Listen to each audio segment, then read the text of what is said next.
संत रामपाल जी महाराज एक ऐसे महान संत जिन्होंने अपनी सतभक्ति, तत्व ज्ञान, करुणा और सेवा के बल पर समाज में नई मिसाल कायम की है। संत रामपाल जी महाराज की अगुवाई में उनके सभी सतलोक आश्रमों से समाज कल्याण के अद्भुत कार्यों ने समाज को सुनहरे भविष्य की एक नई उम्मीद दिखाई है। संत रामपाल जी महाराज से नाम दीक्षा लेने के बाद लाखों लोगों की लाइलाज बीमारियां जैसे कैंसर, एड्स आदि ठीक हुई। संत जी के ज्ञान से प्रेरित होकर उनके अनुयायियों ने लाखों यूनिट रक्तदान किया। संत जी ने लाखों बहन बेटियों का दहेज मुक्त विवाह करवाया।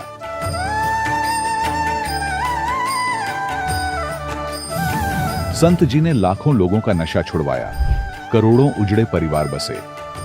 संत जी के आश्रमों में समागम के दौरान निःशुल्क नेत्र चिकित्सा, दंत चिकित्सा प्रदान की जाती है।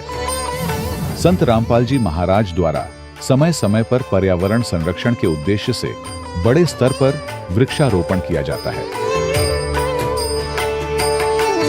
संत जी ने जरूरतमंदों को तत्काल राहत पहुंचाने के लिए एम्बुलेंस सेवा शुरू की। संत जी अपने अनुयायियों को देहदान के लिए प्रेरित करते हैं, जिससे मानवता की सेवा और चिकित्सा क्षेत्र में सुधार हो सके। संत रामपाल जी महाराज के सभी आश्रमों में हर रोज निःशुल्क भंडारा आयोजित किया जाता है, जहां हर वर्ग, हर जाति और हर धर्म के लोग एक साथ बैठकर भोजन करते हैं।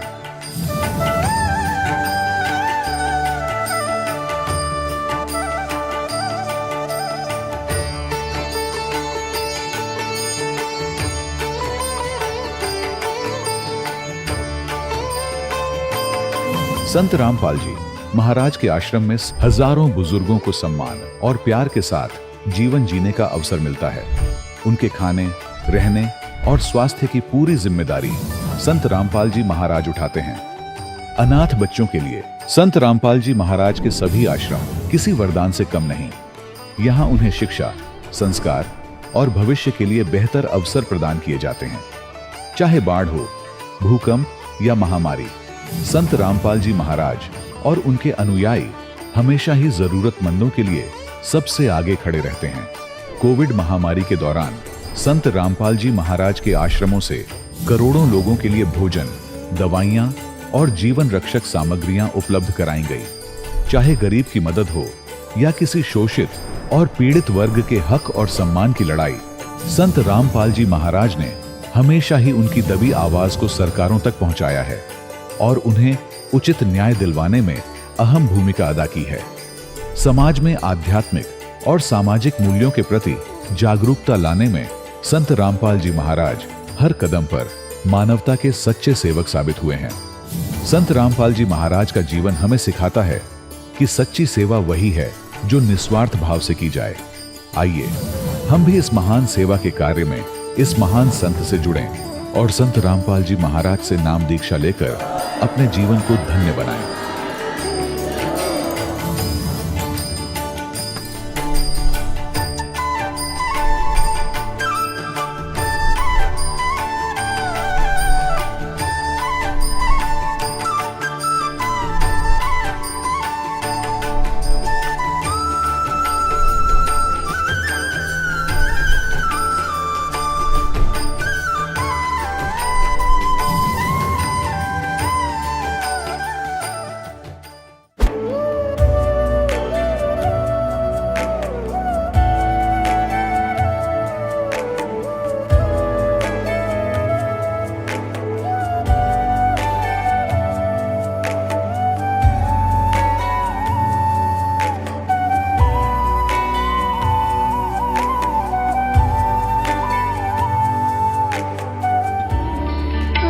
परमात्मा को पाने तथा उसका वास्तविक लाभ प्राप्त करने के लिए पवित्र बाइबल में प्रमाण है कि प्रभु ने मनुष्य को अपना ही स्वरूप बनाया।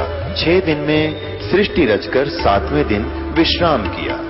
कुरान शरीफ में प्रमाण है कि हजरत मोहम्मद को खुदा स्वयं कह रहे हैं कि मैंने तुम्हें उस परमात्मा की महिमा बताने के लिए भेजा है। वो परमात्मा कबीर है जिसने 6 दिन में सृष्टि रची तथा 7वें दिन तख्त पर जा विराजा। उसकी खबर किसी बाखबर से पूछकर तो देखो। कृपया अवश्य सुनिए जगत गुरु तत्वदर्शी संत रामपाल जी महाराज के अमृत वचन। दर्शकों, इंसान जब तक सुखी रहता है तब तक परमात्मा को सपने में भी याद नहीं करता। कुछ ऐसी ही कहानी है छत्तीसगढ़ के जिले कबीर धाम के रहने वाले धर्मेंद्र जी की, जो स्वयं झाड़ फूंक कर तांत्रिक विद्या से दूसरों के दुख समस्याओं को ठीक करने का असफल प्रयास कर रहे थे तथा दामाखेड़ा के कबीर पंथ से जुड़े थे। हिंदू धर्म में प्रचलित सभी देवी देवताओं की पूजा पाठ करते थे, नवरात्रि में व्रत करते, तंत्र मंत्र विद्या के जानकार भी थे। इसके बावजूद भी स्वयं पेट के असाध्य रोग से जूझ रहे थे। सभी जगह इलाज करवाकर भी ठीक नहीं हो रहे थे। एक दिन उनको यथार्थ कबीर पंथी महान तारणहार संत के दिव्यमय ज्ञान का पता चला। बिना देरी किए धर्मेंद्र जी ने नाम दीक्षा ले ली। आप यकीन माने, धर्मेंद्र जी की पुरानी पेट की बीमारी बिल्कुल ठीक हो गई और आज वो पूरी तरह से स्वस्थ और शांतिपूर्ण जीवन जी रहे हैं। दर्शकों, तो आइए जानते हैं उनकी यह प्रेरणादायक आत्म कहानी, उनकी अपनी जुबानी। नमस्कार सर। नमस्कार सर। सर, क्या नाम है आपका? धर्मेंद्र सिन्हा। धर्मेंद्र जी, आप कहाँ से हैं? कबीर धाम जिला खारा से, गांव खारा है मेरा, छत्तीसगढ़ से। धर्मेंद्र जी, संत रामपाल जी महाराज जी से नाम दीक्षा आपने कब ली? 19/3/2017 को मई को ली। धर्मेंद्र जी, संत रामपाल जी महाराज जी से नाम दीक्षा लेने से पहले क्या आप कोई भक्ति साधनाएं भी किया करते थे? देवी दुर्गा, नवरात्रि, प्रकाश में से मतलब चौका करवाते थे उससे हम लोग दामाखेड़ा से। और मैं बहुत परेशानी थे। हाँ, पिछले पुरखों ने पहली उन लोग जो सियान मन पहले थे उन लोग चौका उका सब करवाते थे। मैं देवी दुर्गा 9 दिन का उपासना करता था और मेरे को कोई भी बहुत परेशानी था मेरे को। मैं तांत्रिक भी काम करता था। मैं भूत प्रेत को भी मतलब बाहर 4 बजे भगा देता था। और मेरे पेट में बहुत बड़ा सा बीमारी था, उसमें बड़े सा गोला था। संत रामपाल जी ने महाराज ने मेरे को ठीक करा। सर, जैसा कि आपने बताया कि आप दामाखेड़ा पंथ से जुड़े हुए थे, तो फिर आप संत रामपाल जी महाराज जी की शरण में कैसे आए? मेरे जीजा पहले से जुड़ा था। वो बोला कि टीवी देखना, सत्संग देता है साधना चैनल में 7:30 बजे की। तो बोला, मैं देखता नहीं था, ऐसे बकवास है, बड़े बड़े तो तांत्रिक, हम तो तांत्रिक है। तो वो कहते थे कि आप देखो, उससे अच्छा आपको लाभ मिलेगा, ये सब बीमारी है वो सब ठीक हो जाएगा। तो मैं बोला, वो उसके साथ वो सूर्य गांव गया था। तो मैं भी गया था उसके गांव, सिंगारपुर गया था मैंने। तो उन लोग चलो देख के आना के, तो मैं गया था सूर्य गांव। संत रामपाल जी महाराज जी का वहाँ आश्रम था, तो वहाँ मैंने नाम ले लिया संत रामपाल जी महाराज से। सर, संत रामपाल जी महाराज जी से नाम दीक्षा लेने के बाद क्या आपको कोई लाभ भी मिले? मेरे को मेरा गोला सा बीमारी था वो ठीक हो गया और मेरा सटिका वो भी ठीक हो गया। वो क्षुद्रदान में दिखाया था, वहाँ भी मेरे परमात्मा ने, संत रामपाल जी महाराज ने वो बीमारी को निकाल कर फेंका। और मेरे को कबीर धाम जिला जो सरकारी चिकित्सा है वहाँ भी दिखाया था। वहाँ मेरा वो गोला था जो जबड़ बीमारी था, मेरा इतना जड़ था जबड़, उससे से मेरा परमात्मा ने मेरे को डॉक्टर ने 1.5 लाख रुपया मांगा था। मैं परमात्मा का रोया तो वो परमात्मा बोला कि मैं ठीक करूँगा बेटा, डॉक्टर ठीक नहीं कर सकते कहिए। तो परमात्मा ने निकाला, संत रामपाल जी महाराज ने पूरा मेरे को ऐसे पूरा धर के पूरा ऐसे निकाल दिया था। जो बड़ा सा बीमारी था मेरे जमा था उसे निकाला था मेरे पेट से, इनर से पूरा यहाँ तक। मेरे को बहुत दिक्कत थी, खाने पीने से बहुत परेशान थी मैं। ऑपरेशन हुआ मेरा, तो संत रामपाल जी महाराज ने उसके डॉक्टर के रूप में आया था तो वो ठीक करा। संत रामपाल जी महाराज ने जिन पूरा ऑपरेशन किया और डॉक्टर ने नहीं किया तो 5,000 दिया था, मैं जो हेल्पर को दिया था। तो हेल्पर बोलता है कि मैं बड़े डॉक्टर को मना लूँगा कहीं बोला था। तो 5,000 मांग लेना सर कहीं बोला, बड़े डॉक्टर तक कौन देने बोला है कि बोला डॉक्टर, बड़े डॉक्टर ने। तो उसको 5,000 ने दवाई गोटी लगाना कह के फिर वापस करवाया मेरे को। और मेरे को मोटर नया साइकिल लिया था तो उससे मैं उसे सस्ते भाव में बेच दिए थे नए मोटर को। और मैं संत रामपाल जी महाराज से पहले से नाम दीक्षा लिया था, तो उससे मेरे को ये ठीक नहीं कर रहा है कि उसको मैं गाली उली दे दिया था। उसके बाद वो मैं परमात्मा से फिर अर्जी करी, उसके बाद फिर उससे से बड़े बाइक लिया मैंने। और मेरे 30,000 का भैंसे लिए थे, वो भी मेरे मतलब उसमें लाभ नहीं मिला था। संत रामपाल जी महाराज ने मेरे को बहुत बहुत आशीर्वाद दिया था, मेरे को भी दर्शन भी दिए थे मेरे घर में। सर, संत रामपाल जी महाराज जी से नाम दीक्षा लेने के बाद आपको बहुत सारे लाभ मिले, तो संत रामपाल जी महाराज जी से नाम दीक्षा कैसे ली जा सकती है? संत रामपाल जी महाराज जी से टीवी चैनल में मतलब पीली पट्टी आता है, उसमें नंबर लिखा रहता है, उससे से नाम जगह जगह यूट्यूब चलता है और फेसबुक चलता है, मोबाइल में सब में उसमें नाम दे रहता है संत रामपाल जी, मतलब पीली पट्टी उसमें है, उसमें नाम ले सकते हैं। धन्यवाद जी। दर्शकों, अभी आपने सुने संत रामपाल जी महाराज से दीक्षा प्राप्त करके सुखी हुए भक्त के अनुभव। अब देखिए जगत गुरु तत्वदर्शी संत रामपाल जी महाराज के मंगल प्रवचन। अब क्या हुआ, अब थोड़ा मौखिक सुनाऊंगा, फिर आगे थोड़ी सी, क्योंकि समय का अभाव रहता है समय। फिर एक बार आपको इस बात से दृढ़ कर दूं कि हु इज गॉड, परमात्मा कौन है, वो मिलेगा कैसे, उसका यथार्थ भक्ति मार्ग कौन सा है और कहाँ प्रमाणित है। फिर आप ऐसे दृढ़ हो जाओगे जैसे हम पहले उस नकली ज्ञान पर दृढ़ हो रहे थे, नकली भगवानों पर। रामायण और महाभारत सुनकर नो ऑब्जेक्शन हो गया था, क्योंकि हजारों से एक ही बात सुनी थी। और ऐसा कहते हैं कि जिस झूठ को 100 बार सुन लिया जाए तो वो सत्य महसूस होने लग जाती है। हमने सुन रखी थी 1000 बार। तो अब इस सत्य को जब सुनोगे कुछ धीरे धीरे, तो सत्य भी सत्य आपको महसूस होगी। तो फिर सुनाया करेंगे ये अमृतवाणी, आपकी आंखों से आंसुओं की झड़ी लगा करेगी कि कहाँ भूले पड़े थे, कैसा जीवन नाश कर दिया था। हे भगवान, आप रात न उठ के भी सपने में भी उड़क कर पड़ोगे, हे भगवान नाश हो जाता है, मार्ग ना मिलता थे, ये तो भांग का भाड़ा जीवन जाना था। आगे जीवन में कितने कष्ट आपको होंगे वो खड़े दिखाई देंगे। अगर भक्ति ना करते तो ये कष्ट आप पर व्यतीत होते जो भगवान बता रहे हैं, और अब वो खत्म हो जाएंगे। अब क्या बताते हैं कि फिर काजी आगे लड़के का नाम रखने के लिए कुरान शरीफ ले आए। काजी आए कुरान ले, धर लड़के का नाम, अक्सर अक्सर मैं फुरा धन कबीर बल जाऊं मैं। सकल कुरान कबीर है, हरफ लिखे जो लेख, काशी के काजी कहें या गई दीन की टेक। अब काजी आगे परमात्मा के नामांकन करने के लिए, नामाकरण करने के लिए। अब वो कैसे करते हैं, जैसे कुरान शरीफ को खोलते हैं, पवित्र पुस्तक है, और उसमें पहला अक्षर जो होता है उसके ऊपर नाम रखते हैं। जो ही उन्होंने कुरान शरीफ को खोला, उसमें कबीर अक्षर था। कुरान सूरत फुरकानी 25, उसके अंदर सबसे पहला जब खोला तो कबीर निकला।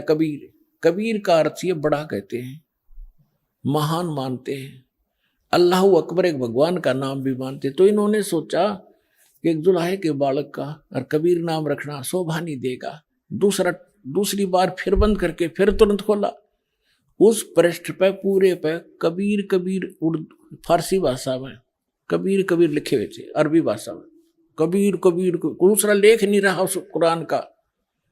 फिर और जगह देखा तो सारी कुरान में कबीर कबीर रह गया, कोई अक्षर नहीं रहा उनकी उस पुस्तक में। और परमात्मा बोले काजियो मेरा नाम कबीर ही रहेगा। काजी तो उस कुरान ने पटक गए और भाग्य छोड़ गए।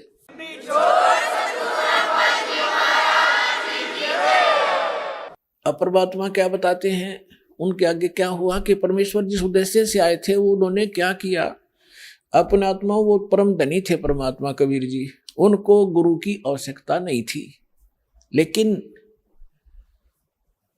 इस परंपरा को का निर्वाह करने के लिए कि आने वाले समय में काल के दूत, जैसे शिवदयाल जी राधा स्वामी पंथ के प्रवर्तक मुखिया, इनका कोई गुरु नहीं था और यो भूत बनया। और परमात्मा की वाणी है, गुरु बिन माला फेरते, गुरु बिन देते दान, गुरु बिन दोनों निष्फल हैं, चाहे पूछो वेद पुराण। रामकृष्ण से कौन बड़ा, उन्हों भी गुरु की, और 3 लोक के वे धनी, गुरु आज्ञाधीन। तो इसलिए परमेश्वर ने गुरु बनाना, परंपरा का निर्वाह करना अनिवार्य समझा। और दूसरा, एक तीर से 2 शिकार करने थे। रामानंद जी की प्यारी आत्मा ब्राह्मण थे। उस समय ब्राह्मण के घर में जन्म होना, नो सोच लो, वो नो समझा करते हमारे बराबर इस पृथ्वी पर कोई नहीं, इतना अहम था, इतने पूज्य थे ब्राह्मण उस समय। और यहाँ की फोकट महिमा परमात्मा को पता था, ये न लेकर डूबेगी। कबीर साहब कहते हैं, मन तू सुख के सागर बस रे, और न ऐसा यश रे। यहाँ कोई यश काम नहीं आओगा, ये नकली है। तो इस उद्देश्य से परमेश्वर ने जब 5 वर्ष के मालिक हो गए लीला करते हुए, एक 2.5 वर्ष के बालक का रूप धारण किया। और जिस गंगा के पंचगंगा घाट पर प्रतिदिन स्वामी रामानंद जी स्नान करने के लिए जाया करते थे, उनकी पौड़ियों में लेट गए। उस समय रामानंद जी की आयु 104 वर्ष की थी, परमात्मा लीला में आयु 5 वर्ष की थी, लेकिन 2.5 वर्ष की रूप बनाकर वहां लेट गए। रामानंद जी ब्रह्म मुहूर्त में वक़्त से जाते थे, उनके सिर में वो खड़ाऊ लगी, परमात्मा कबीर जी बालक के रूप में लेटे हुए बच्चे की तरह रोने लग गए। रामानंद जी छेती जल्दी से नीचे झुके कि किसी बालक का चोट लाएगी। साधु संत कोई भी हो, किसी मजहब धर्म का, उसमें दया जरूर होती है। दया भाव से नीचे झुका तो उनके गले में एक कंठी होती है, कंठी, जो वैष्णु साधु से दीक्षित होने का प्रतीक होता है। एक तुलसी के लकड़ी की कमड़ियां होता है, मन का एक धागे में बांध रखा होता है, वह निकल के परमात्मा की गल में गलगी कबीर साहब के। रामानंद जी ने दिखी नहीं अंधेरे में, और उठा के कहने लगे, बेटा सिर पर हाथ रखे, बेटा राम राम बोलो, राम राम बोलो, राम के नाम तो सुख होता है। परमात्मा चुप हो गए। रामानंद जी बोले, बेटा बैठ जा, यहाँ कहीं जाना नहीं, मैं तुझे तेरे घर भिजवा दूंगा, सुबह पता करवा के, मैं नहा लेता हूँ। वह नहाने लगे, परमात्मा वहां से अंतर्ध्यान हुए, अपनी झोंपड़ी में आके विश्राम किया। कुछ दिन रामानंद जी जब नहा धोकर आए, देखे बालक है नहीं, सोचा चला गया होगा, कहाँ ढूंढूं। कुछ दिन के बाद परमात्मा का ने क्या लीला की कि रामानंद जी का एक शिष्य विवेकानंद नाम का ब्राह्मण अपने क्षेत्र में कथा कर रहा था विष्णु पुराण की। अब परमात्मा जाकर बैठ गए वहां पर।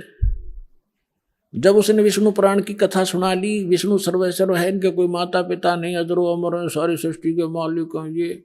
तब परमात्मा ने पूछा कि भगवान, मैं एक शंका है मेरे मन में। कबीर साहब 5 वर्ष के बालक ने, तो विवेकानंद ने कहा कि बोलो बोलो, क्या बात है, बोलो बेटा बोलो।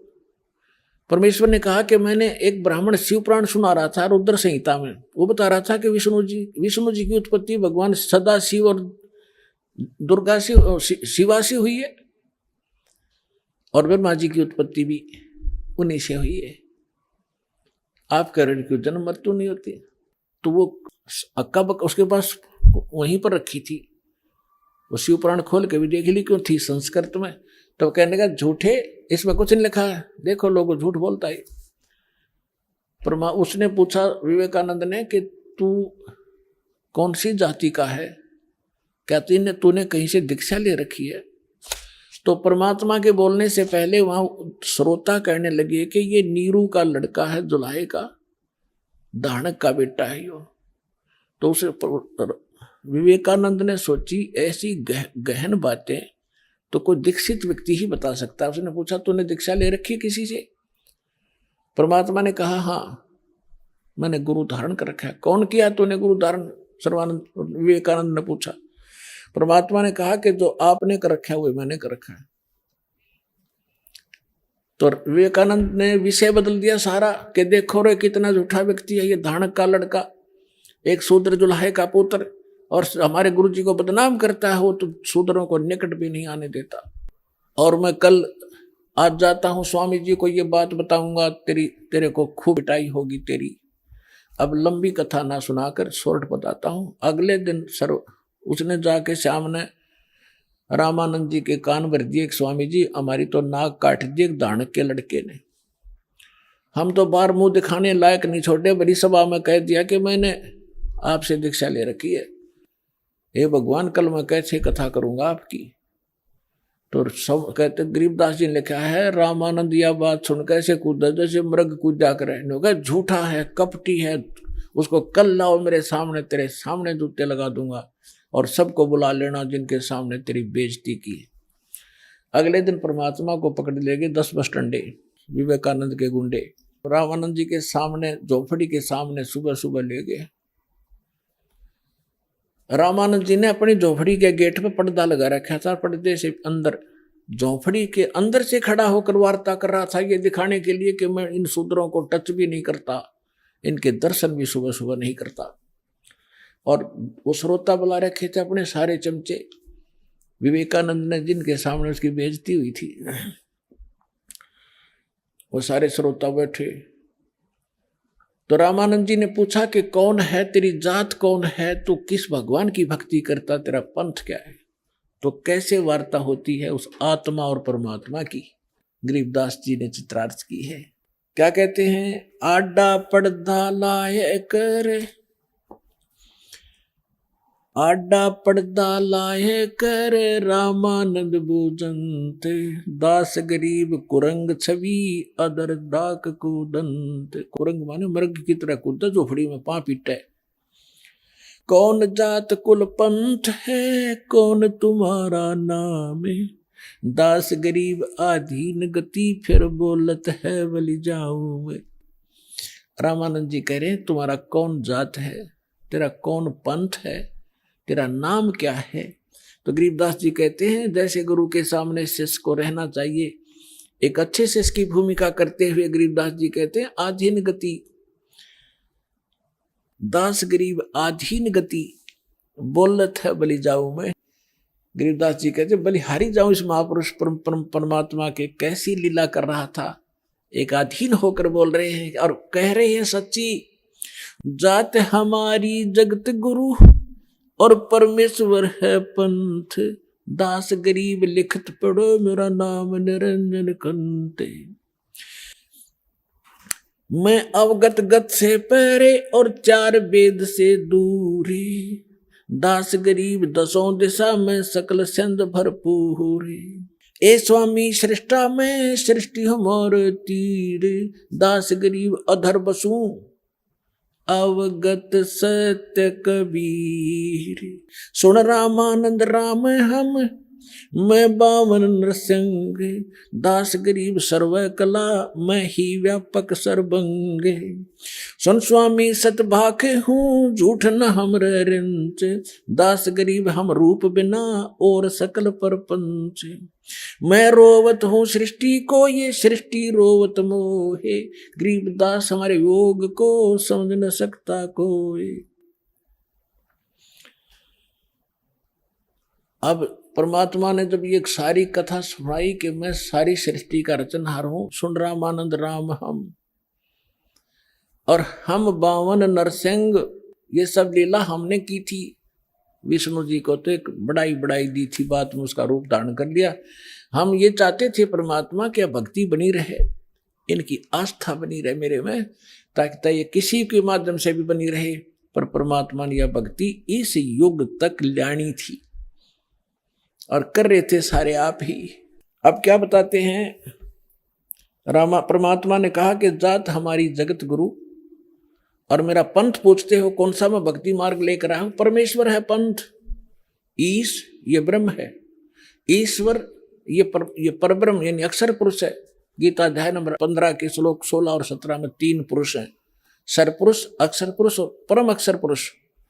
तो कहते हैं ईश ईश्वर परमेश्वर। जात हमारी जगत गुरु यानी सच्चा ज्ञान और सूर्य पूरे विश्व को ज्ञान देने के लिए मैं आया हूं, या मेरी जात समझ लेना। और मेरा पंथ है परमेश्वर का, उस परमेश्वर का मार्गदर्शन करने के लिए मैं आया हूं। अब रामानंद जी कहते हैं, अरे बालक सुन दुर्बुद्धि, तेरा गटमट तन आकार और दास गरीब दर्द लगा जब हो बोले सर्जनहार। गरीबदास जी कहते हैं रामानंद जी को जो भगवान ने अपने आप को भगवान ने कह दिया, तो रामानंद जी को दर्द हुआ, इस बात का दुख हुआ कि जुलाहे का बालक 2 कौड़ी का जीव अपने आप को भगवान कहता है। तुम मोमुन के पालवा तेरा जुल्हे के गर्भा से, दास गरीब अज्ञान गति एता दृढ़ विश्वास। रामानंद जी जीख के कह रहा है कि तो मोमन एक मुसलमान धानक के टुकड़ों पर पलने वाले, और तू अपने आप को भगवान बता रहा है। मान बड़ाई छोड़ कर, मान बड़ाई छोड़ कर तुम बोलो बालक बहन, दास गरीब अधमुखी तुम गट एटा एता फैन। अरे बालक नीची कला तुम हो बोले ऊंचे, दास गरीब पलक घड़ी खबर नहीं दम कूचे। अब क्या बताते हैं, तर्क तलु से बोले थे रामानंद सुरज्ञान, दास गरीब कुजात है ये आखिर नीच निदान। पर्दे के अंदर से गालियां दे रहा रामानंद भगवान को कि तेरी जात का पता नहीं, कुजात तो पता नहीं कौन है, कहाँ से पड़ा मिला था, और अपने आप को भगवान कह रहा है।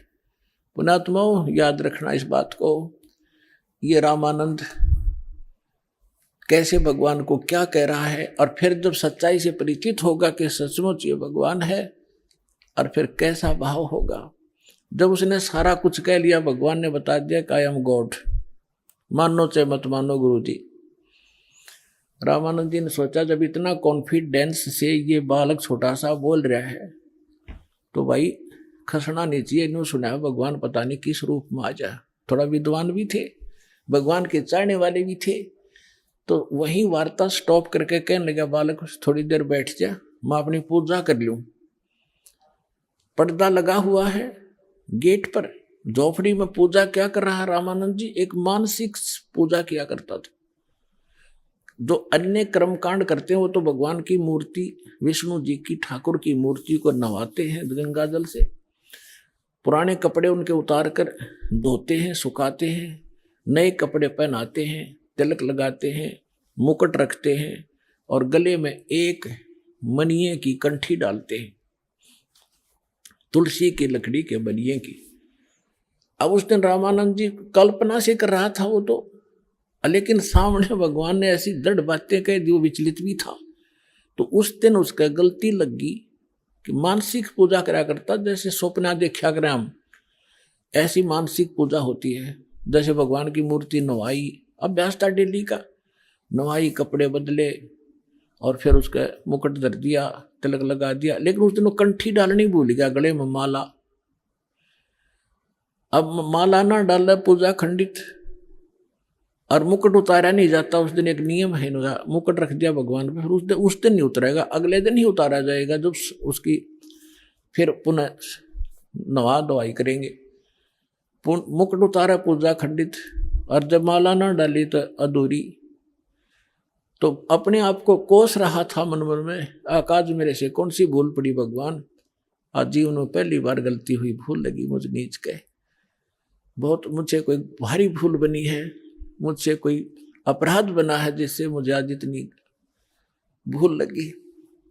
बाहर खड़े वो 5 वर्ष के बालक, वह कहते स्वामी जी चिंता ना करो, इस माला की गांठ खोल लो, गुंडी खोलो, और फिर गले में डाल के फिर गांठ लगा दो, मुकुट उतारना नहीं पड़ेगा।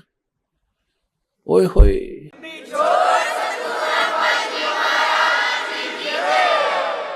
अब न कोई सामने मूर्ति है, मैंने देखेगा झांक का बता दियो पर्दा में के, और मेरे मन की बात इसने पकड़ ली। ओए होए, तो क्या कहते हैं परमात्मा, रामानंद जी ने वो पर्दा फेंक दिया, बाहर निकल कर आया। परमात्मा ब्राह्मण सोए जो ब्रह्म पहचाने, सूक्ष्म वेद में कहा वो ब्राह्मण है जो भगवान पहचान दे।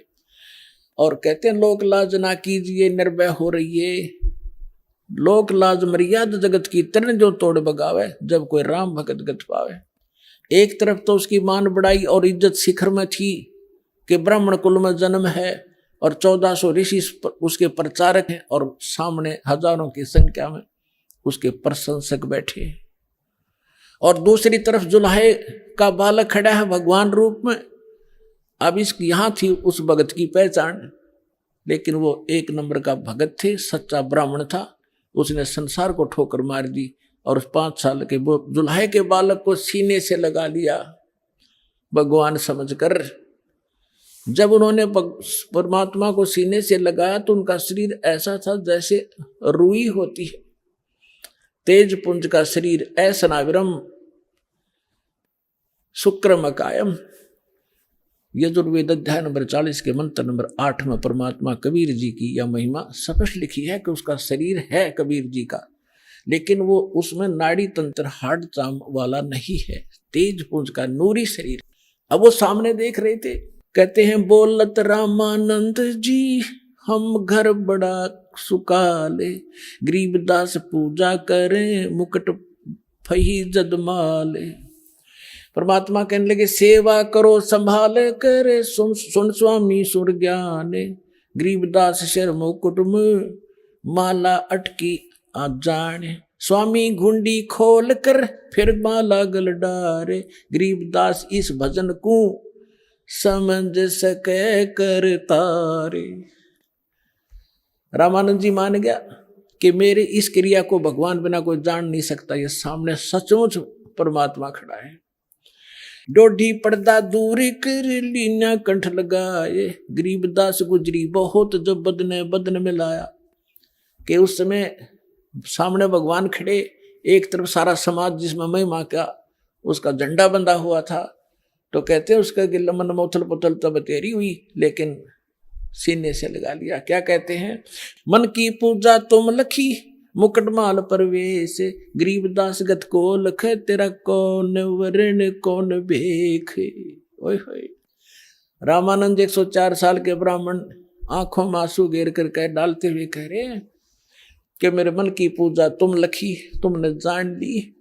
मुकुट में माला फंस गई, तो डालना चाहा था मुकुट में, कहा उलझ गई थी। तब मालिक ने कहा था इसको खोल के गुंडी फिर गल में डाल।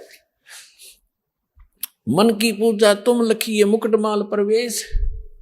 और रामानंद जी कह रहे हैं, गरीबदास जी बता रहे हैं कि रामानंद जी गरीबदास गति कौन लखे, तुझे कैसे पहचाने हम जीव किस तो वर्ण में, यानी दानक जुल्हे सुदर वर्ण में खड़े हो, और के आपकी वेशभूषा हम जीव कैसे पहचान सकते परमात्मा आपने। मन की पूजा तुम लखी मुकुटमाल प्रवेश, गरीबदास गति कौन लखे तेरा कौन वर्ण क्या भेख। फिर कहते हैं ये जो दीक्षा तुम दी मान ली मन मोरे, गरीबदास तुम कोमल पुरुष और हमरा बदन कठोरे। अब बुद्ध विद्वान पुरुष थे, समझ गए कि मेरा अहम तोड़ा है, अहंकार टूटे बिना भगवान मिला नहीं। तो कहते हैं ये तो दीक्षा तो मोर दे मान ली मन मोर, आपने जो मुझे शिक्षा दी मेरी अकल ठिकाने आएगी कि मैं घड़ा ऊपर उठ रहा था, अपने आप को पता नहीं क्या समझ रहा था, और दाता आज आपके सामने मैं फेल हो गया। फिर उन्हें काफी चर्चा होती आपस में, लेकिन परमात्मा ने उनको सब तरफ से फेल कर दिया। परमेश्वर ने जब सारा कुछ हो लिया, रामानंद जी कहने लगे मैं बाप से 2 बात ज्ञान की चर्चा और करना चाहता हूं, बैठो करो। तब परमेश्वर ने प्रश्न किया कि आप किसकी भक्ति करते हो स्वामी जी? कि मैं विष्णु का उपासक हूं, वैष्णु संत हूं, शंकर जी की उपासना भी साथ साथ करता हूं।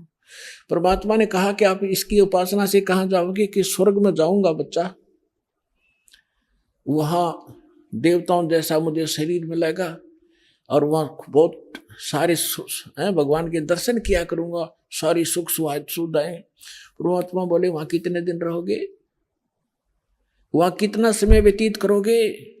विद्वान पुरुष थे, मालूम था, और सब उसी समय कह दिया कि जब तक मेरे पुण्य रहेंगे मैं विष्णु लोक के स्वर्ग में रहूंगा। फिर कहाँ जाओगे?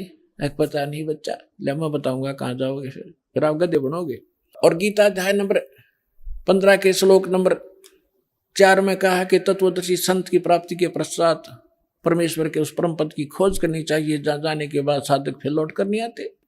वो साधना मेरे पास है स्वामी जी, लेकिन ये मन इतना दुष्ट है, इतना रंगा हुआ पिछले गलत रंग में, फिर भी अपनी अड़गम सड़गम करके कहता है कि मैं समाधि लगाता हूँ, बहुत दूर मेडिटेशन से बहुत ऊंची ऊंचाइयों तक जाता हूँ। परमात्मा बोले पहुंचो, कहाँ तक जाओगे?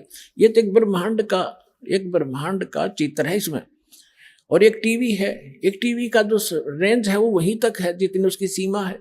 इस ब्रह्मांड का इसके अंदर देख सकते हो, इससे बाहर का नहीं देख सकते। अब कहते हैं योग युक्त प्राणायाम कर जीता सकल शरीर, और त्रिवेणी के घाट पे वो अटक रहा बलबीर। यहां से सभी प्राणी धर्मराज के दरबार में जाते हैं, त्रिकुटी के ऊपर। वहां पर 3 रास्ते बन जाते हैं, उसको त्रिवेणी कहते हैं। एक लेफ्ट का रास्ता जाता धर्मराज के दरबार में, उससे आगे फिर वो उनके लोकों में जाते हैं जहां जिसने जैसा जाना है। और सामने का ब्रह्मरंध्र कहलाता है, जो ऊपर ब्रह्मलोक में जाता है। और राइट साइड का एक शपथपुरी है, 96,000 खेड़े हैं, उस साइड में जाता है। तो वो सामने वाला रास्ता बंद, और वहां तक ही ये जा सकते हैं, फाइनल रेंज है, जब तक मृत्यु नहीं होगी, इससे आगे नहीं जा सकते ये। तो वहां जाकर वो खड़े हो गए रामानंद जी सूक्ष्म यानी समाधि में, और परमात्मा साथ 5 वर्ष के बालक रूप में। तो परमात्मा जैसे सोपन होता है ना, इस समाधि मेडिटेशन ऐसा ही होता है। तो अंदर जाकर परमात्मा बोले अब स्वामी जी कहाँ जाओगे, अब कहाँ जाओगे?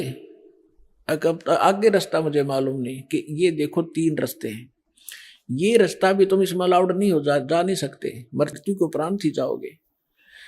इधर जाओगे, आपका धर्मराज के पास जाओगे, वहां आपका अकाउंट होगा। जिस लोक में जाना है, नरक में जाना है, या कुत्ता गधा की योनि प्राप्त करनी है, वहां से अपना लेकर पर्ची और फिर आगे जाओगे।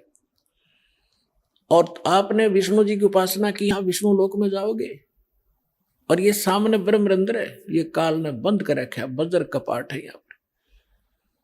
ये तुम्हारे इस मंत्र जाप से नहीं खुल सकते। करके देख, तू अपने जो जाप करता है, जो भी मंत्र करते हो, उसने खूब कोशिश कर लियो, नहीं खुला। तो परमात्मा बोले मेरे पास वो सत्य नाम है, मैं खोल उससे खुलेगा, मैं करता हूँ उससे मन। परमात्मा ने लीला की, वो तो वैसे ही खोल देने थे, लेकिन सतनाम दृढ़ करना था कि इससे खुलती है। चाबी तो वही है मालिक के पास, भी वो लगाकर खोल देते। तो परमात्मा ने सतनाम का सुमन करके दिखा, श्वास उश्वास से, जिसमें एक वो मंत्र है और दूसरा तत्व, जो आपको सतनाम प्राप्त भगत को मालूम है। जो ही वो मंत्र जाप किया, पट ही दरवाजा खुल गया। परमात्मा बोले आ जाओ मेरे साथ। आगे जाके दिखा, तपतशिला दिखाई, धर्मराज काल जहां बैठता है अलग से वो स्थान दिखाया, ब्रह्मलोक दिखाया। फिर 11वां द्वार पार करके अक्षर पुरुष के लोक में प्रवेश किया। फिर 12वां द्वार पार करके सतलोक में प्रवेश किया।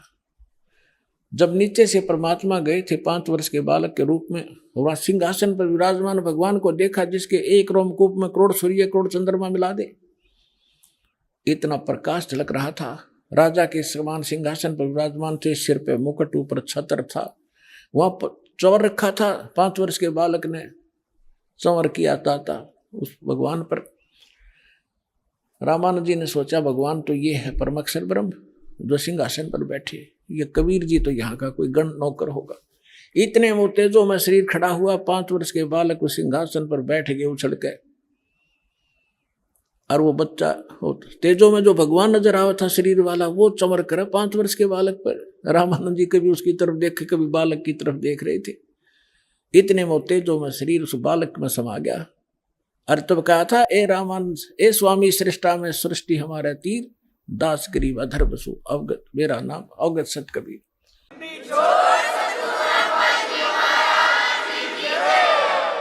अब उसी समय परमात्मा ने कहा कि अब चलो वापस, बस इतना ही काम था। अब जो समाधि खुली, सामने फिर बैठे भगवान उसी रूप में। तब क्या बताते हैं गरीबदास साहिब जी ने बताया कि तहां वहां चिकृत भया देख फजल दरबार, गरीबदास सिजदा किया हम पाए दीदार। तुम स्वामी में बाल बुद्धि भ्रम कर्म कियो नाश, गरीबदास निज ब्रह्म तुम रहो गया दृढ़ विश्वास। सुन बे सुन से तुम परे उर से हमरे तीर, दास गरीब सरबंग में तू अवगत पुरुष कबीर। कोट कोट सजदा किए और कोट कोट प्रणाम, गरीबदास अनहद अदर हम पर शो तुम धाम। बोलत रामानंद जी सुनो कबीर करतार, गरीबदास सब रूप के तुम ही सर्जनहार। तुम साहेब तुम संत हो तुम सतगुर तुम हंस, गरीबदास तेरे रूप बिना और न दूजा अंश। मैं भगता मुक्ता भया और कर्म भरम कियो नाश, गरीबदास अवगत मिले या मिटगी मन की बांस। दोहू ठौर है एक तू भया एक से दो, गरीबदास हम कारण तुम आए हो मगजो। 104 वर्ष का वृद्ध और 5 वर्ष की उम्र के धान के लड़के के चरणों में गिर गया बालक की तरह कि तुम स्वामी में बाल बुद्धि, आप मेरे मालिक। और मेरा ज्ञान तो आज वेद व्याधि से मैंने पता था, आपके सामने ज्ञान हुआ। तुम स्वामी में बाल बुद्धि, मेरी तो बालक जैसा ज्ञान था आपके ज्ञान के सामने, और मेरा कर्म भरम भयो नाश। और गरीबदास जी कह रहे हैं कि रामानंद जी ये बोले, गरीबदास निज ब्रह्म तुम, वास्तव में सही भगवान आप हो, मुझे हो गया दृढ़ विश्वास। तो who is God? Kabir is God. बोलो सतगुरुदेव।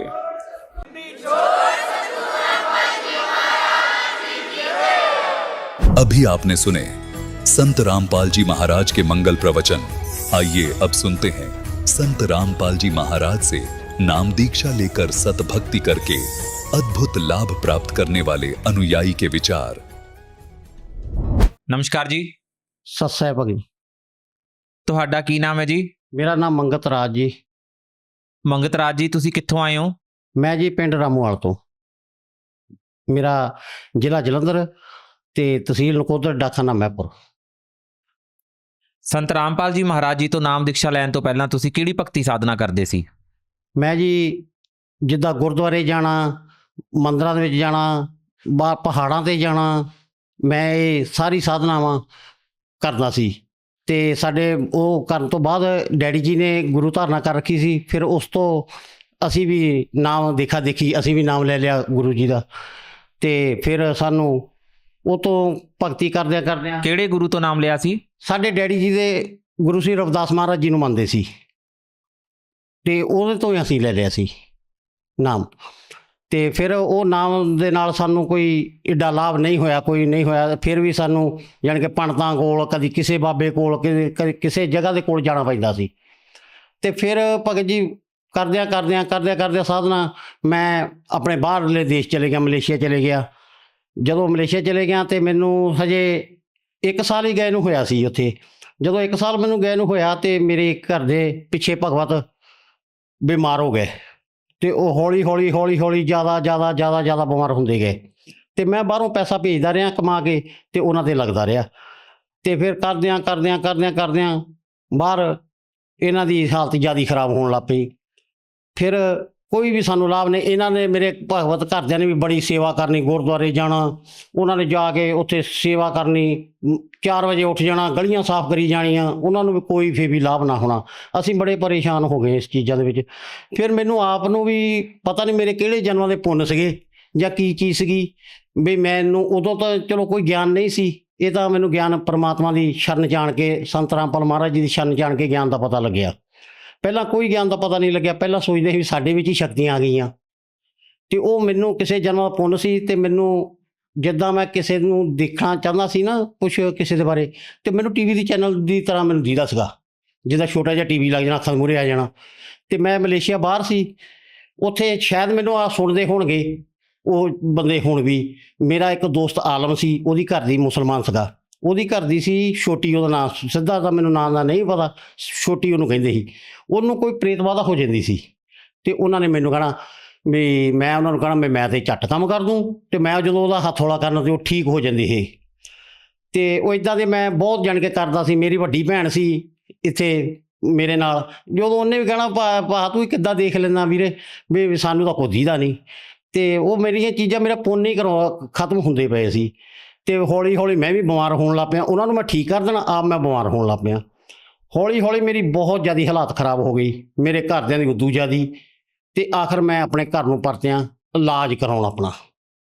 ਜਦੋਂ ਮੈਂ ਇਲਾਜ ਕਰਾਉਣ ਪਰਤਿਆ ਘਰੋਂ ਅਤੇ ਆਇਆ ਅਤੇ ਮੈਂ ਆਪਣਾ ਇਲਾਜ ਕਰਾਇਆ, ਫਿਰ ਮੈਂ ਵਾਪਸ ਚੱਲਿਆ ਅਤੇ ਮੇਰੇ ਠੀਕ ਨਹੀਂ ਹੋਇਆ। ਅਤੇ ਮੇਰੇ ਇੱਕ ਅਨਪਦੇਸ਼ੀ ਮੁੰਡਾ ਸੀ ਮੇਰੇ ਪਿੰਡ ਦਾ ਹੀ ਬੂਟਾ, ਉਹਨੇ ਨਾਮ ਹਜੇ ਤੱਕ ਨਹੀਂ ਲਿਆ ਪਰਮਾਤਮਾ ਦਾ।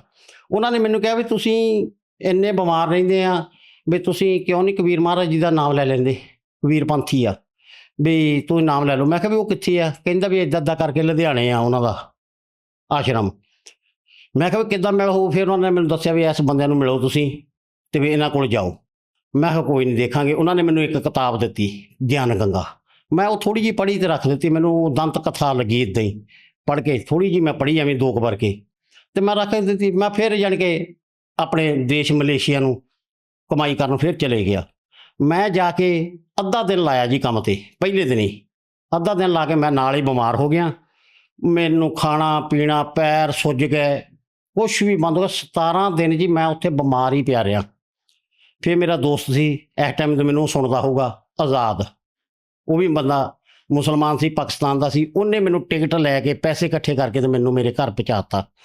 ਕਹਿੰਦਾ ਤੂੰ ਆਪਣੇ ਬੱਚਿਆਂ 'ਚ ਚੱਲ ਜਾ, ਵੀ ਤੇਰਾ ਪਤਾ ਕੋਈ ਨਹੀਂ ਤੂੰ ਬਚੇ ਕਿ ਨਾ ਬਚੇ। ਮੇਰੇ ਘਰ ਦੇ ਆਏ, ਬੜੇ ਹਾਲਾਤ ਖਰਾਬ ਹੋ ਗਏ, ਕਰਜ਼ੇ ਸਿਰ ਹੋ ਗਏ। 4.5 ਲੱਖ ਦਾ ਕਰਜ਼ਾ ਵੀ ਮੇਰੇ ਸਿਰ ਹੋ ਗਿਆ। ਜਦੋਂ ਇੰਨਾ ਕੁਛ ਹੋਣ ਦੇ ਬਾਵਜੂਦ ਮੈਂ ਘਰਦਿਆਂ ਨੂੰ ਕਹਿੰਦਾ ਵੀ ਅਸੀਂ ਦੋਨਾਂ ਨੇ ਰੋਣਾ। ਇਹਨੇ ਮੈਨੂੰ ਕਹਿਣਾ ਵੀ ਮੈਂ ਵੀ ਬਿਮਾਰ, ਮੈਂ ਕਹਿਣਾ ਮੈਂ ਬਿਮਾਰ ਹਾਂ ਅਤੇ ਸਾਡੇ ਤੋਂ ਕੁਛ ਨਾ ਹੋਣਾ। ਅਤੇ ਇਹਨੇ ਮੈਨੂੰ ਇੱਥੇ ਤੱਕ ਵੀ ਕਹਿ ਦਿੱਤਾ ਕਿ ਜੇ ਮੈਨੂੰ ਕੁਛ ਹੋ ਗਿਆ ਤੁਸੀਂ ਦੂਜਾ ਵਿਆਹ ਨਾ ਕਰਾਇਓ। ਮੈਂ ਕਿਹਾ ਵੀ ਕਿਉਂ ਕਮਲੀ ਇੱਦਾਂ ਗੱਲ ਕਰਦੀ ਆ, ਵੀ ਮੈਂ ਤਾਂ ਤੈਨੂੰ ਕਹਿੰਦਾ ਜੇ ਮੈਨੂੰ ਕੁਛ ਹੋ ਗਿਆ, ਮੈਂ ਸਵੇਰ ਨੂੰ ਨਾ ਉੱਠਿਆ ਤਾਂ ਤੂੰ ਵੱਡਾ ਮੁੰਡਾ ਵਿਆਹ ਕੇ ਵੱਖਰਾ ਕਰਨੀ, ਛੋਟੇ ਨਾਲ ਰਹਿ ਲਈ, ਵੱਡਾ ਆਪਣਾ ਥੋੜ੍ਹਾ ਅੜਬ ਸੁਭਾਅ ਦਾ ਆ। ਇੱਦਾਂ ਦੀਆਂ ਅਸੀਂ ਗੱਲਾਂ ਕਰ ਕਰਕੇ ਰੋਣਾ ਦੋਨਾਂ ਜੀਆਂ ਨੇ, ਕਿਉਂਕਿ ਹਾਲਾਤ ਬਹੁਤ ਖਰਾਬ ਹੋ ਗਏ, ਪੈਸਾ ਸਾਡੇ ਕੋਲ ਨਾ ਰਿਹਾ। ਅਤੇ ਸਾਰਾ ਕੁਝ ਦੇਖ ਕਰਕੇ ਇੱਦਾਂ ਦੀਆਂ ਸਾਡੀਆਂ ਮਜਬੂਰੀਆਂ ਬਣ ਗਈਆਂ ਕਿ ਅਸੀਂ ਆਏ ਰਿਸ਼ਤੇਦਾਰ ਨੂੰ ਵੀ ਦੇਖੀਏ ਵੀ ਸਾਨੂੰ 100 ਦੀ ਬਜਾਏ 200 ਦੇ ਜਾਵੇ। ਇੱਦਾਂ ਦੀਆਂ ਨੀਤਾਂ ਸਾਡੀਆਂ ਭੁੱਖੀਆਂ ਹੋ ਗਈਆਂ, ਕਿਉਂਕਿ ਸਾਡੇ ਕੋਲ ਕੱਖ ਨਹੀਂ ਰਿਹਾ। ਸਾਡੀ ਮਾਂ ਨੇ ਮੇਰੀ ਨੇ ਬੜਾ ਹੋਣਾ ਦੁਖੀ। ਮੇਰੀ ਮਾਂ ਨੇ ਮੈਨੂੰ ਕਦੀ ਰਾਸ਼ਨ ਥੋੜ੍ਹਾ ਬਾਲਾ ਦੇ ਦੇਣਾ, ਅਤੇ ਉਹ ਵੀ ਵਿਚਾਰੀ ਕਿੰਨਾ ਕੁ ਮੈਨੂੰ ਦੇ ਸਕਦੀ, ਕਿਉਂਕਿ ਡੈਡੀ ਸਾਡੇ ਡੈਥ ਹੋ ਚੁੱਕੀ ਸੀ। ਅਤੇ ਜਿੰਨਾ ਵੀ ਮੇਰੇ ਭਰਾਵਾਂ ਨੇ ਸਾਥ ਦਿੱਤਾ, ਮੇਰੀਆਂ ਭੈਣਾਂ ਨੇ ਸਾਥ ਦਿੱਤਾ, ਮੇਰੇ ਰਿਸ਼ਤੇਦਾਰਾਂ ਨੇ, ਮੇਰੀ ਸਾਲੀ ਸੀ ਉਹਨੇ ਮੇਰਾ ਸਾਥ ਬਹੁਤ ਦਿੱਤਾ, ਮੇਰੇ ਸਾਲੇ ਨੇ ਮੇਰਾ ਸਾਥ ਬਹੁਤ ਦਿੱਤਾ ਰੇਲਵੇ 'ਚ, ਅਤੇ ਉਹਨਾਂ ਨੇ ਮੇਰਾ ਘਰ ਚਲਾਉਂਦੇ ਰਹੇ ਇੱਦਾਂ ਹੀ ਥੋੜ੍ਹਾ ਥੋੜ੍ਹਾ ਮੈਨੂੰ ਦੇ ਕੇ। ਫਿਰ ਆਖਰ ਜਦੋਂ ਸਾਡੀ ਕੋਈ ਨਹੀਂ ਢੋਈ ਚੱਲੀ ਅਤੇ ਮੈਂ ਪਿਆ ਮੰਜੇ ਦੇ ਉੱਤੇ ਇਹਨਾਂ ਨੂੰ ਆਪਣੇ ਭਗਵਤ ਨੂੰ ਕਿਹਾ, ਮੈਂ ਕਿਹਾ ਮੈਨੂੰ ਜਰਾ ਕਿਤਾਬ ਦਿਓ ਮੈਂ ਪੜ੍ਹਾਂ। ਮੈਂ ਗਿਆਨ ਗੰਗਾ ਕਿਤਾਬ ਪੜ੍ਹੀ ਅਤੇ ਉਹ ਪਰਮਾਤਮਾ ਦਾ ਮੈਨੂੰ ਨਾ ਇੰਨਾ ਚੰਗਾ ਲੱਗਿਆ ਪੜ੍ਹ ਕੇ ਕਿ ਮੇਰੀ ਰੂਹ ਖੁਸ਼ ਹੋ ਗਈ ਕਿ ਪਰਮਾਤਮਾ ਹੈ ਧਰਤੀ ਦੇ ਉੱਤੇ, ਅਸੀਂ ਇੱਥੋਂ ਠੀਕ ਹੋ ਸਕਦੇ ਹਾਂ। ਫਿਰ ਅਸੀਂ ਉਹਨਾਂ ਦਾ ਰਾਹ ਲੱਭਿਆ ਅਤੇ ਸਾਨੂੰ ਲੁਧਿਆਣੇ ਲਿਆ ਗਿਆ। ਭਗਤ ਜੀ ਜਦੋਂ ਅਸੀਂ ਲੁਧਿਆਣੇ ਗਏ ਅਤੇ ਸਾਨੂੰ ਨਾਮਦਾਨ ਸੈਂਟਰ ਦੇ ਵਿੱਚ ਉੱਥੇ ਨਾਮਦਾਨ ਲੈ ਕੇ ਦਿਨੇਸ਼ ਭਗਤ ਜੀ ਗਏ, ਅਤੇ ਉੱਥੇ ਜਾ ਕੇ ਉਹਨਾਂ ਨੇ ਨਾਮ ਦੇ ਬਾਰੇ ਸਾਨੂੰ ਦੱਸਿਆ, ਮਰਿਆਦਾ ਦੱਸੀਆਂ, ਅਤੇ ਮੇਰਾ ਮਨ ਡੋਲ ਗਿਆ। ਮੈਂ ਕਿਹਾ ਨਹੀਂ, ਮੈਂ ਨਾਮ ਨਹੀਂ ਲੈਣਾ। ਕਹਿੰਦੇ ਕਿਉਂ? ਮੈਂ ਕਿਹਾ ਵੀ ਤੁਸੀਂ ਤਾਂ ਸਾਰਾ ਕੁਝ ਮਨਾ ਕਰਦੇ ਪਏ ਆ, ਵੀ ਕਿਸੇ ਦੇ ਪੈਰੀਂ ਹੱਥ ਨਹੀਂ ਲਾਉਣਾ, ਗੁਰਦੁਆਰੇ ਨਹੀਂ ਜਾਣਾ, ਮੰਦਰਾਂ 'ਚ ਨਹੀਂ ਜਾਣਾ, ਵੀ ਇਹ ਚੰਗੀ ਗੱਲ ਨਹੀਂ। ਕਹਿੰਦੇ ਫਿਰ ਇਸੇ ਚੀਜ਼ਾਂ ਤੋਂ ਤੁਹਾਨੂੰ ਛਡਾਉਣਾ ਆ, ਵੀ ਪਰਮਾਤਮਾ ਦੇ ਰਾਹ 'ਤੇ ਲਾਉਣਾ। ਮੈਂ ਕਿਹਾ ਇੱਦਾਂ ਪਰਮਾਤਮਾ ਰਾਹ ਥੋੜ੍ਹਾ ਹੁੰਦਾ। ਮੈਂ ਕਿਹਾ ਮੈਂ ਸਾਰਾ ਕੁਝ ਛੱਡ ਦੂੰ, ਮੇਰੇ ਨਾਲ ਦੇਖੋ ਕਿੱਡਾ ਵੱਡਾ ਪਰਮਾਤਮਾ ਨੇ ਕੌਤਕ ਮੈਨੂੰ ਦਿਖਾਇਆ। ਮੈਂ ਕਿਹਾ ਮੈਂ ਸਾਰਾ ਕੁਝ ਛੱਡ ਦੂੰ, ਮੈਂ ਆਪਣੀ ਮਾਂ ਦੇ ਪੈਰੀਂ ਹੱਥ ਲਾਉਣਾ ਨਹੀਂ ਛੱਡ ਸਕਦਾ, ਵੀ ਮੈਂ ਗਿਆਨ ਆਪਣੀ ਮਾਂ ਨੂੰ ਪੁੱਛ ਕੇ ਲਊਂਗਾ। ਉਹ ਕਹਿੰਦੇ ਵੀ ਮਾਂ ਬਾਪ ਤਾਂ ਤੈਨੂੰ ਹਰੇਕ ਜਨਮ 'ਚ ਮਿਲ ਜਾਣੇ। ਮੈਨੂੰ ਬੜਾ ਸਮਝਾਇਆ, ਮੇਰੇ ਪੱਲੇ ਨਹੀਂ ਪਈ। ਮੈਂ ਕਿਹਾ ਨਹੀਂ ਜੀ, ਮੈਂ ਆਪਣੀ ਮਾਂ ਤੋਂ ਦੇਖੋ ਪਰਮਾਤਮਾ ਨੇ ਮੈਨੂੰ ਆਪਣੇ ਨਾਲ ਜੋੜਨਾ ਸੀ, ਉਹਨਾਂ ਨੇ ਮੇਰੇ 'ਤੇ ਦਇਆ ਕਰਨੀ ਸੀ। ਉੱਥੋਂ ਮੈਨੂੰ ਇੱਕ ਸਵਾਲ ਉਹਨਾਂ ਨੇ ਦੇ ਦਿੱਤਾ। ਮੈਂ ਕਿਹਾ ਜੀ ਜੇ ਮੇਰੀ ਮਾਂ ਦੇ ਮੈਂ ਪੈਰੀਂ ਹੱਥ ਨਹੀਂ ਲਾਉਣਾ ਤਾਂ ਮੈਂ ਨਾਮ ਨਹੀਂ ਲੈਣਾ, ਜੇ ਮੈਂ ਲਾਉਣਾ ਤਾਂ ਮੈਂ ਨਾਮ ਲੈ ਲਓ। ਉਹ ਕਹਿੰਦੇ ਵੀ ਨਹੀਂ, ਤੂੰ ਜੇ ਤੇਰੀ ਮਾਂ ਹੀ ਤੈਨੂੰ ਕਹਿ ਦੇਵੇ ਵੀ ਪੁੱਤ ਮੇਰੇ ਪੈਰਾਂ ਤੋਂ ਤੂੰ ਕੀ ਲੈਣਾ, ਵੀ ਮੈਨੂੰ ਮੱਥਾ ਨਾ ਟੇਕੀ, ਤੂੰ ਨਾਮ ਲੈ ਲਾ। ਮੈਂ ਕਿਹਾ ਮੈਂ ਫੇਰ ਲੈ ਲੂੰਗਾ। ਇਹ ਲੁਧਿਆਣੇ ਮੈਂ ਗੱਲ ਕਹਿ ਕੇ ਆਇਆ ਜੀ, ਆਸ਼ਰਮ ਉੱਥੇ ਨਾਮਦਾਨ ਸੈਂਟਰ ਲੁਧਿਆਣੇ। ਜਦੋਂ ਮੈਂ ਘਰ ਆਇਆ ਅਤੇ ਮੇਰੀ ਮਾਂ ਮੈਨੂੰ ਪੁੱਛਦੀ ਆ, ਪੁੱਤ ਬੜੀ ਖੁਸ਼ ਮੇਰੇ ਘਰ ਆਈ ਕਿ ਪੁੱਤ ਤੂੰ ਨਾਮ ਲੈ ਲਿਆ। ਮੈਂ ਕਿਹਾ ਨਹੀਂ ਮਾਂ, ਮੈਂ ਨਾਮ ਨਹੀਂ ਲਿਆ। ਉਹ ਇਸ ਤਰ੍ਹਾਂ ਕਹਿੰਦੇ ਸੀਗੇ ਕਿ ਮਾਂ ਦੇ ਪੈਰੀਂ ਹੱਥ ਨਹੀਂ ਲਾਉਣਾ, ਵੀ ਮੈਂ ਨਾਮ ਨਹੀਂ ਲੈਣਾ। ਉਹ ਕਹਿੰਦੇ ਵੀ ਜੇ ਤੈਨੂੰ ਇਹ ਗੱਲ ਕਹੀ ਉਹਨਾਂ ਨੇ ਤੇ ਤੂੰ ਨਾਮ ਲੈਣਾ ਚਾਹੀਦਾ ਤੈਨੂੰ ਐਡੇ ਵੱਡੇ ਗੁਰੂ ਦਾ, ਤੇ ਤੈਂ ਮੇਰੇ ਪੈਰਾਂ ਤੋਂ ਕੀ ਲੈਣਾ। ਮੈਂ ਸੋਚਾਂ ਵੀ ਇਹ ਤਾਂ ਮੈਨੂੰ ਲੁਧਿਆਣੇ ਗੱਲ ਕਹੀ ਗਈ, ਤੇ ਮੈਂ ਇਸ ਤਰ੍ਹਾਂ ਕਿਸ ਤਰ੍ਹਾਂ ਇਹ ਬਣ ਗਈ ਗੱਲ, ਮੇਰਾ ਮਨ ਨੂੰ ਝੰਜੋੜ ਜਿਹਾ ਲੱਗਿਆ। ਮੈਂ ਕਿਹਾ ਵੀ ਪ੍ਰਮਾਤਮਾ ਹੈ। ਫਿਰ ਜੀ 1 ਮਹੀਨੇ ਬਾਅਦ ਸਾਡੇ ਮਹਿਪੁਰ ਸਤਸੰਗ ਸੀ ਤੇ ਮੈਂ ਦਿਨੇਸ਼ ਭਗਤ ਜੀ ਸਾਡੇ ਕੋਆਰਡੀਨੇਟਰ ਆ ਜ਼ਿਲ੍ਹੇ ਦੇ, ਉਹਨਾਂ ਦੇ ਕੋਲ ਫਿਰ ਸਾਡਾ ਮਿਲਾਪ ਹੋਇਆ ਤੇ ਉਹਨਾਂ ਨੇ ਦੱਸਿਆ ਕੋਈ ਗੱਲ ਨਹੀਂ, ਕਹਿੰਦੇ ਭਗਤ ਜੀ ਪਰਮਾਤਮਾ ਨੇ ਤੁਹਾਡੀਆਂ ਪ੍ਰੀਖਿਆ ਕਰਨੀਆਂ ਸੀ ਤਾਂ ਤੁਸੀਂ ਆਉਣਾ ਸੀ, ਤੁਹਾਨੂੰ ਹੁਣ ਨਾਮਦਾਨ ਇੱਥੇ ਦਵਾ ਦਾਂਗੇ। ਤੇ ਫਿਰ ਜੀ ਅਸੀਂ ਆਪਣੇ ਭਗਵਤ ਨੂੰ ਮੈਂ ਕਿਹਾ ਵੀ ਆਪਾਂ ਨਾਮ ਲੈਣਾ। ਮੇਰੇ ਭਗਵਤ ਗੁੱਸੇ ਹੋਣ ਲੱਗ ਪਏ, ਕਹਿੰਦੇ ਕਦੀ ਤੁਸੀਂ ਕਿਤੇ ਨਾਮ ਲੈ ਲੈਂਦੇ, ਕਦੀ ਤੁਸੀਂ ਕਿਤੇ ਲੈ ਲੈਂਦੇ। ਪਹਿਲਾਂ ਜਿੱਥੋਂ ਅਸੀਂ ਨਾਮ ਲਿਆ ਸੀ ਉੱਥੇ ਵੀ ਮੈਂ ਭਗਵਤ ਨੂੰ ਜ਼ੋਰ ਨਾਲ ਨਾਮ ਲਿਆ ਸੀ। ਮੈਂ ਕਿਹਾ ਮੇਰੇ ਨਾਲ ਨਾਮ ਲਓ, ਨਹੀਂ ਤਾਂ ਮੈਂ ਤੁਹਾਨੂੰ ਕਿਤੇ ਨਹੀਂ ਜਾਣ ਦੇਣਾ। ਫਿਰ ਇੱਥੇ ਤੇ ਮੇਰੇ ਭਗਵਤ ਮੇਰੇ ਨਾਲ ਚਲੋ ਨਾਰਾਜ਼ ਸੀ, ਮੇਰੇ ਨਾਲ ਤੁਰ ਪਏ। ਫਿਰ ਵੀ ਜਦੋਂ ਆਣ ਕੇ ਅਸੀਂ ਸਤਸੰਗ ਸੁਣਿਆ ਪਰਮਾਤਮਾ ਦਾ, ਸਤਸੰਗ ਸੁਣ ਕੇ ਅਸੀਂ ਉਹਨਾਂ ਨੂੰ ਕਿਹਾ ਕਿ ਅਸੀਂ ਨਾਮ ਲੈਣਾ। ਤੇ ਮੇਰੇ ਦਿਨੇਸ਼ ਭਗਤ ਜੀ ਕਹਿਣ ਲੱਗੇ ਤੁਸੀਂ ਦੋਨਾਂ ਨੇ ਲੈਣਾ? ਮੈਂ ਕਿਹਾ ਨਹੀਂ ਜੀ, ਮੈਂ ਇਕੱਲੇ ਨੇ ਲੈਣਾ। ਤੇ ਉਹ ਕਹਿੰਦੇ ਭੈਣ ਜੀ ਤੁਸੀਂ ਵੀ ਗਿਆਨ ਲੈ ਲਓ। ਇਹ ਕਹਿੰਦੇ ਵੀ ਅਸੀਂ ਮੇਰਾ ਨਾਮ ਲਿਖ ਲਓ। ਮੈਂ ਕਿਹਾ ਰਹਿਣ ਦਿਓ, ਇਹਨਾਂ ਦਾ ਰਹਿਣ ਦਿਓ, ਇਹਨੇ ਨਹੀਂ ਲੈਣਾ। ਕਹਿੰਦੇ ਨਹੀਂ ਵੀ ਮੈਂ ਲੈਣਾ ਨਾਮ ਇਹਨਾਂ ਨੇ ਮੇਰੇ ਨਾਲ ਹੀ ਨਾਮ ਫਿਰ ਪਰਮਾਤਮਾ ਦਾ ਗ੍ਰਹਿਣ ਕੀਤਾ। ਜਦੋਂ ਜੀ ਅਸੀਂ ਸਤਨਾਮ ਮਿਲਣਾ ਸੀ ਸਾਨੂੰ 4 ਮਹੀਨੇ ਬਾਅਦ, ਪ੍ਰਥਮ ਮੰਤਰ ਮਿਲਿਆ, ਸਾਡੇ ਤੇ ਹੋਰ ਦੁੱਖਾਂ ਦੇ ਪਹਾੜ ਡੇ ਪਏ, ਸਾਡੇ ਮਨ ਅਡੋਲ ਹੋ ਗਏ। ਜਦੋਂ ਅਸੀਂ ਇਹ ਚੀਜ਼ਾਂ ਦੇ ਵਿੱਚੋਂ ਲੰਘ ਕੇ ਪਰਮਾਤਮਾ ਦਾ ਸਤਨਾਮ ਮਿਲਿਆ ਤੇ ਸਾਡੇ ਤੇ ਪਰਮਾਤਮਾ ਨੇ ਏਡੀ ਵੱਡੀ ਦਇਆ ਕੀਤੀ ਕਿ ਸਾਨੂੰ ਕੋਈ ਸਮਝ ਹੀ ਨਹੀਂ ਲੱਗੀ। ਕਹਿਤ ਅਸੀਂ ਮੰਗਦੇ ਫਿਰਦੇ ਸੀ, ਕਹਿਤ ਸਾਨੂੰ ਉਹਨਾਂ ਨੇ ਰਾਜੇ ਬਣਾ ਕੇ ਰੱਖ ਦਿੱਤਾ। ਏਡੀ ਵੱਡੀ ਪਰਮਾਤਮਾ ਦੇ ਦਇਆ ਸਾਡੇ ਤੇ ਕੀਤੀ ਸੰਤ ਰਾਮਪਾਲ ਮਹਾਰਾਜ ਜੀ ਨੇ। ਉਹਨਾਂ ਨੇ ਦੱਸ ਦਿੱਤਾ ਵੀ ਇਹ ਸਤ ਭਗਤੀ, ਇਹ ਸੱਚੇ ਗੁਰੂ ਆ।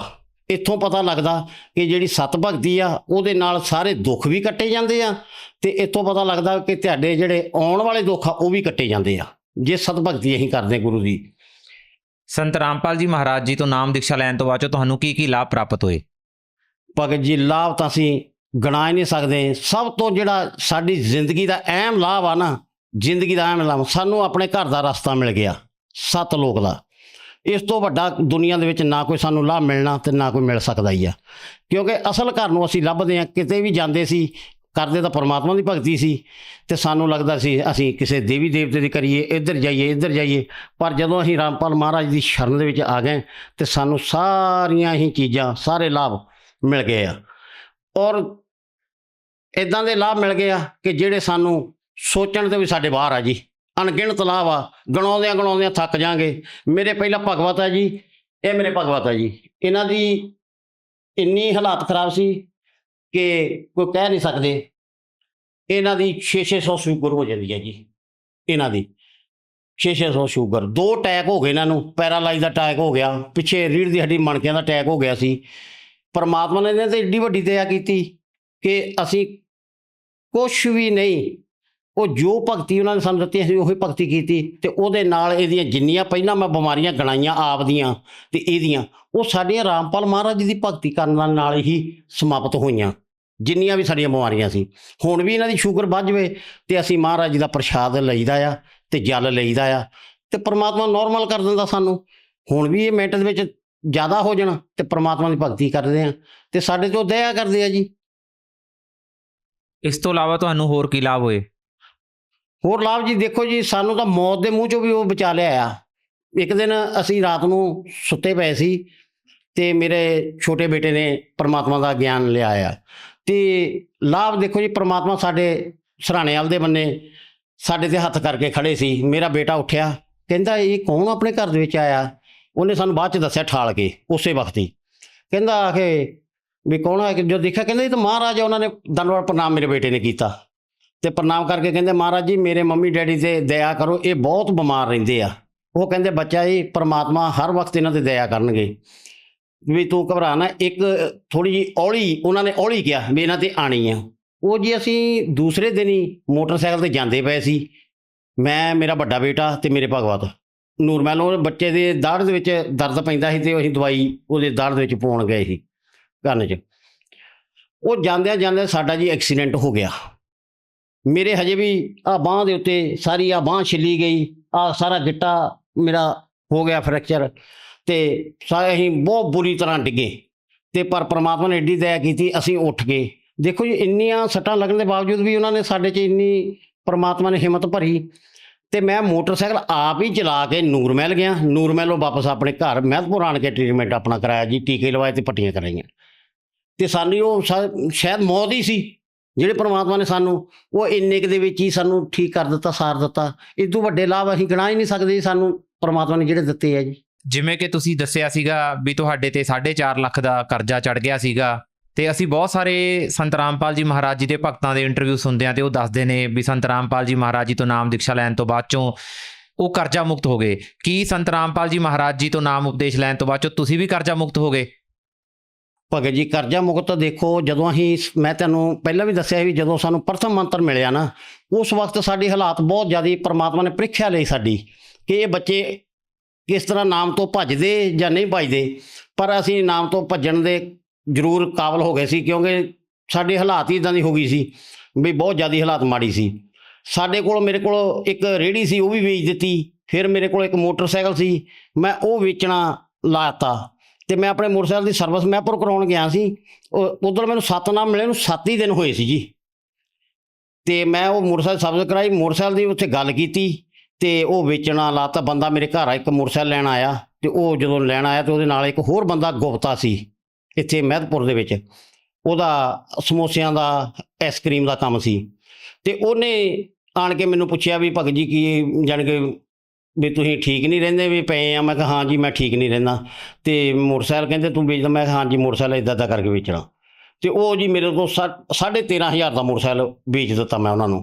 ਤੇ ਉਹਨੇ ਨਾਲੇ ਪੁੱਛਿਆ ਵੀ ਕੀ ਕੰਮ ਕਰਦੇ? ਮੈਂ ਕਿਹਾ ਮੈਂ ਵਿਹਲਾ ਰਹਿੰਦਾ, ਮੈਂ ਕੰਮ ਲੱਭਦਾ ਪਿਆ ਵੀ ਮੈਨੂੰ ਕੰਮ ਨਹੀਂ ਮਿਲਦਾ, ਪਰਮਾਤਮਾ ਦੇਣਗੇ ਕਿਤੇ, ਮੈਂ ਤਾਂ ਕਹਿੰਦਾ ਵੀ ਕਿਤੇ ਕੰਮ। ਉਹਨੇ ਭਗਤ ਜੀ ਮੈਨੂੰ ਇੱਕੋ ਗੱਲ ਕਹੀ, ਕਹਿੰਦਾ ਵੀ ਤੂੰ ਇੱਦਾਂ ਕਰ, ਜੇ ਬਿਮਾਰ ਰਹਿੰਦਾ, ਮੇਰਾ ਤੂੰ ਯਾਰ ਆ, ਵੀ ਮੈਂ ਤੈਨੂੰ ਬਹੁਤ ਦੇਰ ਬਾਅਦ ਮਿਲਿਆ। ਉਹ ਮੈਨੂੰ ਕੋਈ 10-12 ਸਾਲ ਬਾਅਦ ਮਿਲਿਆ ਸੀ, ਮੇਰਾ ਦੋਸਤ ਸੀਗਾ, ਮੈਂ ਬਾਹਰ ਰਹਿੰਦਾ ਸੀ। ਤੇ ਉਹ ਜਦੋਂ ਮੈਨੂੰ ਕੰਮ ਤੇ ਲੈ ਗਿਆ ਜੀ, ਪਰਮਾਤਮਾ ਨੇ ਇਹੋ ਜਿਹੀ ਦਇਆ ਕੀਤੀ, ਪਹਿਲੇ ਦਿਨ ਤੋਂ ਮੈਨੂੰ ਨੋਟਾਂ ਦੇ ਮੀਂਹ ਵਰਾਉਣੇ ਸ਼ੁਰੂ ਕਰ ਦਿੱਤੇ। ਮੈਂ ਕਰਜ਼ਾ ਮੁਕਤ ਤਾਂ ਇਸ ਤਰ੍ਹਾਂ ਹੋਇਆ, ਮੈਨੂੰ ਪਤਾ ਹੀ ਨਹੀਂ ਲੱਗਿਆ ਮੇਰੇ ਤੋਂ ਕਰਜ਼ਾ ਕਿਸ ਤਰ੍ਹਾਂ ਲੈ ਗਿਆ। ਇੰਨਾ ਕਰਜ਼ਾ 4.5 ਲੱਖ ਦਾ ਕਰਜ਼ਾ ਸੀ ਮੇਰਾ, ਤੇ ਜਿਹੜਾ ਮੈਂ ਦੇਣਾ ਸੀ। ਮੇਰਾ ਘਰ ਵੀ ਚੰਗਾ ਹੋ ਗਿਆ। ਮੈਂ ਜੀ ਰੋਜ਼ ਕੰਮ ਤੇ ਜਾਣਾ, ਤੇ ਮੈਂ ਕਦੀ 500, ਕਦੀ 700, ਕਦੀ 1200, 1800 ਤੱਕ ਜੀ ਮੈਂ ਦਿਹਾੜੀ ਲਿਆਇਆ ਉੱਥੋਂ ਰੁਪਈਆਂ ਦੀ ਕਮਾ ਕੇ।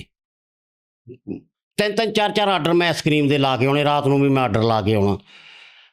ਕਹਿ ਮੈਂ ਭੁੱਖਾ ਮਰਦਾ ਪਿਆ ਸੀ, ਤੇ ਪਰਮਾਤਮਾ ਨੇ ਐਡੀ ਦਇਆ ਮੇਰੀ ਪ੍ਰੀਖਿਆ ਲੈ ਕੇ ਕੀਤੀ ਕਿ ਸਾਨੂੰ ਕੋਈ ਹੋਸ਼ ਹੀ ਨਹੀਂ ਰਹੀ ਵੀ ਅਸੀਂ ਕਿੱਥੋਂ ਇੰਨਾ ਰੁਪਈਆ ਸਾਨੂੰ ਪਰਮਾਤਮਾ ਦੇਈ ਜਾਂਦਾ। ਸਾਰੇ ਕਰਜ਼ੇ ਵੀ ਲੈ ਗਏ, ਰਿਸ਼ਤੇਦਾਰਾਂ ਦਾ ਵੀ ਜਿਹੜਾ ਦੇਣਾ ਸੀ ਉਹ ਵੀ ਦਿੱਤਾ, ਆਪਦੇ ਬੱਚਿਆਂ ਨੂੰ ਵੀ ਸੈੱਟ ਕੀਤਾ।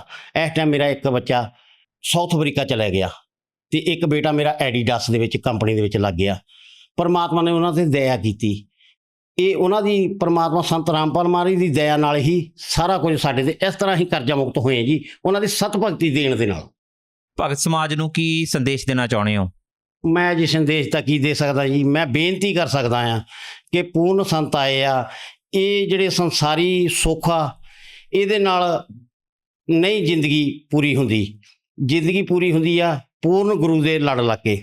ਸੰਸਾਰੀ ਦੇ ਵਿੱਚ ਮਾਸ ਖਾਣਾ, ਸ਼ਰਾਬ ਪੀਣੀ, ਇਹ ਸੁੱਖ ਨਹੀਂ ਜੀ। ਉਹ ਗੁਰੂ ਜੀ ਕਹਿੰਦੇ ਆ, ਸਾਨੂੰ ਵਾਰ-ਵਾਰ ਸਮਝਾਉਂਦੇ ਆ, ਤਿਲ ਪਰ ਮੱਛੀ ਖਾਏ ਕੇ ਕੋਟ ਦੇ ਗਊਦਾਨ, ਕਾਂਚੀ ਮੇ ਕਰਵਟ ਲੈ ਮਰੇ ਤੋ ਵੀ ਨਰਕਨ ਦਾਨ। ਦੇਖੋ ਜੀ, ਅਸੀਂ ਤਾਂ ਰੁੱਗ ਪਰ ਮੱਛੀਆਂ ਖਾਧੀਆਂ ਆ, ਤੇ ਸਾਡੀ ਕਿੱਥੋਂ ਉਹ ਮੁਕਤੀ ਹੋਊਗੀ। ਅਸੀਂ ਮਹਾਰਾਜ ਦੀ ਸ਼ਰਨ ਦੇ ਵਿੱਚ ਆ ਗਏ ਆ, ਸੰਤ ਰਾਮਪਾਲ ਮਹਾਰਾਜ ਜੀ ਦੇ। ਤੇ ਇਸੇ ਤਰ੍ਹਾਂ ਮੇਰਾ ਸਾਰਿਆਂ ਨੂੰ ਇਹੀ ਕਹਿਣਾ ਆ ਕਿ ਪੂਰੇ ਗੁਰੂ ਦੇ ਲੜ ਲੱਗੋ। ਸੰਤ ਰਾਮਪਾਲ ਮਹਾਰਾਜ ਜੀ ਆਏ ਆ ਧਰਤੀ ਦੇ, ਭਗਵਾਨ ਪਰਮਾਤਮਾ, ਪੂਰੇ ਪਰਮਾਤਮਾ ਆਏ ਆ, ਉਹ ਤੋਂ ਨਾਮ ਦੀਕਸ਼ਾ ਲਓ, ਆਪਣਾ ਜੀਵਨ ਸਫਲਾ ਕਰੋ ਜੀ। ਬਹੁਤ ਬਹੁਤ ਧੰਨਵਾਦ ਜੀ। ਸਤਿ ਸਾਹਿਬ ਜੀ।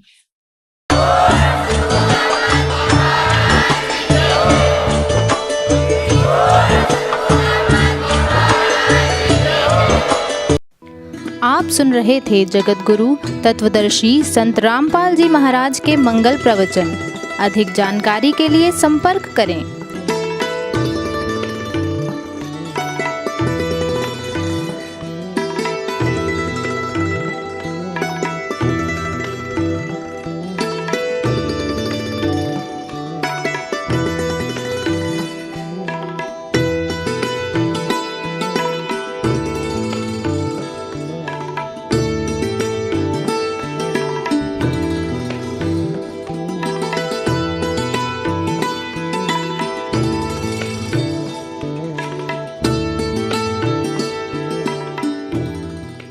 जगत गुरु तत्वदर्शी संत रामपाल जी महाराज जी के पावन सानिध्य में भक्ति की अलख जगाने तथा श्रद्धालुओं को सत्य भक्ति मार्ग का रास्ता दिखाने हेतु कनाडा के लोकप्रिय channel the TV NRI channel पर जगत गुरु तत्वदर्शी संत रामपाल जी महाराज जी के मंगल प्रवचनों का प्रसारण प्रतिदिन सुबह 7:30 बजे से 8:30 बजे तक तथा रात्रि 7:30 बजे से 8:30 बजे तक किया जा रहा है। इस सत्य भक्ति मार्ग को अपनाने के लिए अधिक से अधिक सत्संग प्रसारण देखें। इस सत्संग प्रवचन का सीधा प्रसारण संत रामपाल जी महाराज लाइव सत्संग YouTube चैनल और जगत गुरु संत रामपाल जी महाराज Facebook पेज पर भी देख सकते हैं।